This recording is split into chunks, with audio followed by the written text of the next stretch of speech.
बहुत ज्यादा confusion, markets में करेक्शन भी बहुत बड़ा देखा गया है, फ्राइडे को भी देखा और आप देखें आज भी फर्स्ट हाफ में करेक्शन बहुत ज्यादा था और सेकेंड हाफ में कहीं ना कहीं डीआईएस की तरफ से बाइंग आ गई, उससे मार्केट को एक सपोर्ट मिला और ऊपरी लेवल्स पे आके मार्केट बंद हुआ। बट हमने आपसे वादा किया था जैसे जैसे हम ये डोनाल्ड ट्रंप की टैरिफ थ्रेट की स्टोरी को समझते जाएंगे, उसकी डिटेल्स जैसे जैसे हमारे पास आती जाएंगी हम आपके साथ शेयर करते जाएंगे। अब हमें समझना ये होगा कि क्या सिर्फ ये करेक्शन जो कि इतना बड़ा ग्लोबल मार्केट्स में, इंडियन मार्केट्स में देखने को मिल रहा है, क्या ये सिर्फ यूएस एक्सपोर्ट्स को लेके है? नहीं, सिचुएशन अभी जैसे जैसे समझ में आ रही है, थ्रेट एक ग्लोबल ट्रेड वॉर का होते हुए दिख रहा है। इसी का एक डेटा स्टडी है जो हमने किया और हमने सोचा हमें आपके साथ शेयर करना चाहिए। तो चलिए स्टोरी को आगे बढ़ाते हैं। हम एक्सपेक्ट कर रहे हैं अराउंड $40 बिलियन के गुड्स चाइना से और इंडिया में आने वाले हैं। और जब मैं ये और यूज कर रहा हूं, ये क्यों यूज कर रहा हूं, इसको ऐसे समझे, चाइना और यूएस का जो ट्रेड है वो $139 बिलियन का था, बहुत अलग अलग कैटेगरीज में। अब ये टैरिफ इंक्रीज होने के बाद यूएस जो है इसमें सप्लाई करना चाइना के लिए अब प्रॉब्लम हो जाएगा और अल्टरनेट मार्केट्स चाइना अब ढूंढने के लिए, अल्टरनेट मार्केट्स हंट करने के लिए अब चाइना बहुत एग्रेसिवली आगे आएगा।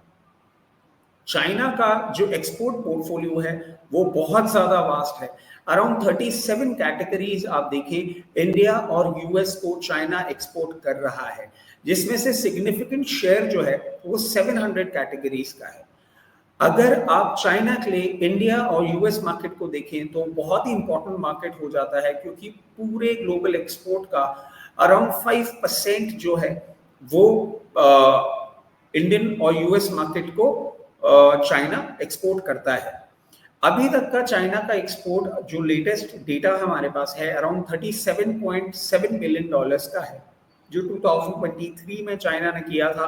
682 कैटेगरीज थी, जो कि 46% जो इंडिया का टोटल इंपोर्ट है उसको क्वांटम मतलब 46% जो टोटल इंपोर्ट है वो इन 682 कैटेगरीज में हुआ था।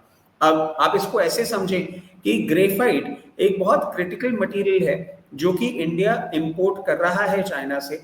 अराउंड 45% जो है ग्रेफाइट हम चाइना से इंपोर्ट कर रहे हैं, और अगर हम चाइना का ग्लोबल शेयर देखें तो इंडिया सिर्फ 4.3% ही है। अब अगर इसका इस पर्टिकुलर एक्सपोर्ट को एनहांस करने के लिए चाइना एग्रेसिवली आगे आता है, तो जो ग्रेफाइट है ये और ज्यादा चाइना इंडिया में इंपोर्ट करने लग जाएगा, या चाइना इंडिया के अंदर एक्सपोर्ट करने लग जाएगा, इंडिया के अंदर इंपोर्ट होगा चाइनीज प्रोडक्ट। अब आप देखें तो ये जो वास्ट कैटेगरी आपसे डिस्कस हम कर रहे हैं, इसमें प्लास्टिक्स है, रबर, निकल, पेपर एंड ग्रेफाइट।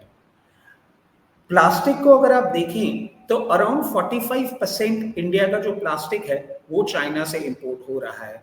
अगर हम पेपर इंडस्ट्री में देखें तो अराउंड 25% जो टोटल इंपोर्ट है वो हम चाइना से कर रहे हैं।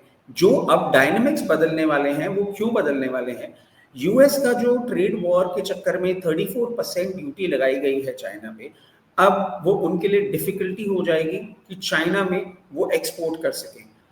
पोटेंशियल मार्केट जो है वो इंडिया बनता है, क्योंकि ज्योग्राफिकली भी आप देखें India one of the biggest consumer और इजी टू सप्लाई है। चाइना का ये जो डंप है ये यहाँ पे बढ़ेगा। अगर ब्रेक डाउन करें हम तो अभी तक हम 45% ही प्लास्टिक इंपोर्ट कर रहे थे, अब चाइना कोशिश करेगा इसको एनहांस करने की। 25% पेपर प्रोडक्ट्स कर रहे थे, चाइना कोशिश करेगा इसको बढ़ाने की।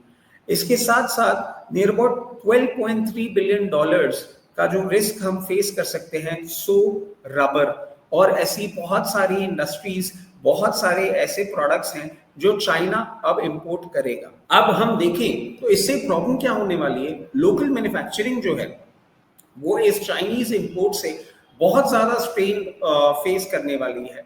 हमारी लोकल मैन्युफैक्चरिंग के लिए डिफिकल्टी होगी लो कॉस्ट इंपोर्ट से मैनेज करना, और जो हमारी लोकल इंडस्ट्रीज हैं उनमें ये कॉस्ट प्रेशर फील होगा और कहीं ना कहीं उनके मार्जिन भी सफर करेंगे। अगर उनके मार्जिन सफर करेंगे, उनका प्रोडक्शन कट होगा, तो हमारे जॉब मार्केट में भी बहुत ज्यादा इम्पैक्ट आ सकता है।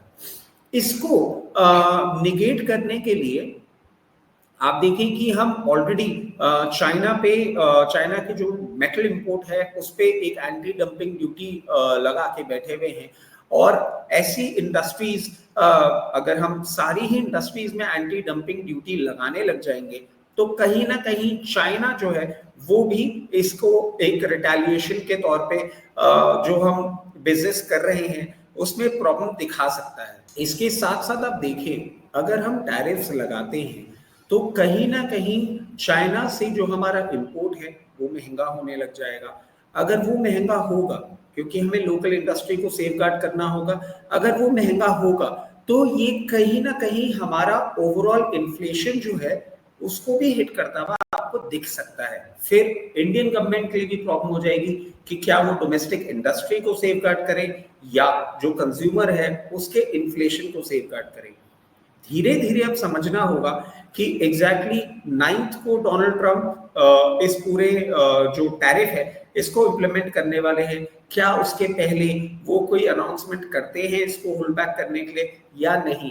एक बार वहां से क्लैरिटी आती है, उसके बाद जिस तरीके से पूरा एक इकोनॉमिक सिचुएशन डेवलप होती है वही हमें आने वाले समय में बता पाएगी कि किस तरीके की सिचुएशन आपको आने वाले समय में देखने को मिलेगी। बट हाँ, ये बात जरूर है कि अगर 9th तक डोनाल्ड ट्रंप ने अपना ये डिसीजन रोल बैक नहीं किया और वो जिस एग्रेशन से आगे बढ़ रहे हैं उसी एग्रेशन से आगे बढ़ते जाते हैं, हमको ऐसे बहुत सारे ट्रेड रिलेशंस में कंस्ट्रेन भी होता हुआ दिखेगा और हमारी डोमेस्टिक इंडस्ट्री और इन्फ्लेशन को फाइट करते हुए बहुत सारी चीजें, बहुत सारे स्टेप्स लेने होंगे।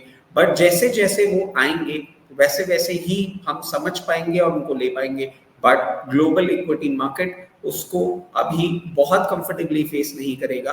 तो जैसे जैसे हमारे पास डिटेल्स आती जाएंगी, जैसे जैसे हमारी रिसर्च टीम रिसर्च लेकर आती रहेगी, हम आपके सामने लेकर आते रहेंगे। तो स्टे ट्यून्ड। अगर आपको हमारा काम पसंद आ रहा है तो प्लीज इस वीडियो को लाइक करिए, इस वीडियो को शेयर करिए। और अगर आप पहली बार ये वीडियो देख रहे हैं और आपको ऐसे इंफॉर्मेटिव वीडियोस रेगुलर बेसिस पे आपको चाहिए तो प्लीज हमारे चैनल को सब्सक्राइब करिए। This is all for today. Thank you. Bye bye.